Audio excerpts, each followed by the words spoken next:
শুভবুদ্ধি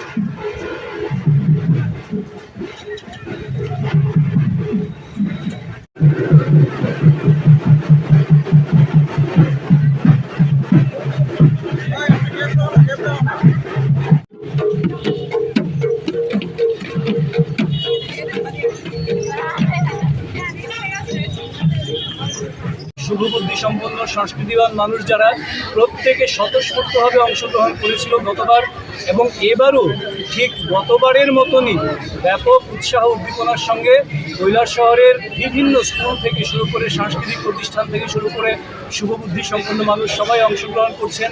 আজকে তার শোভাযাত্রা হলো, বর্ণাঢ্য শোভাযাত্রা, সেটা আমরা দেখলাম। আগামীকাল এই অনুষ্ঠানে আমাদের মধ্যে উদ্বোধক হিসেবে মাননীয় মন্ত্রী টিঙ্কু রায় মহোদয় থাকবেন।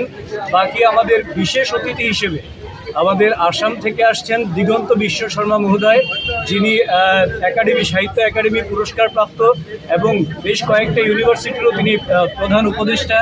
সঙ্গে আমাদের ত্রিপুরা রাজ্যের গর্ব এস গম্বিনী, তিনিও সাহিত্য একাডেমি পুরস্কার প্রাপ্ত, তিনিও থাকবেন। এবং অরুণাচল থেকে, আসাম থেকে, পশ্চিমবাংলা থেকে কবি সাহিত্যিকরা আসছেন এবং ত্রিপুরার কবি সাহিত্যিকরা তো আছেন। তো আমরা সব মিলে আমরা আশা করছি যে গতবার যেমন একটা বিশাল সফলতার মাত্রা আমরা পৌঁছেছিলাম, সেই মাত্রার থেকে আরও অনেক বেশি মাত্রায় এবারের এই আয়োজন সফল হবে।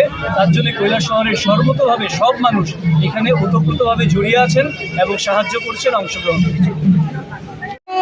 কোনো কিছুই তার কবি সত্তাকে সীমিত করতে পারেনি।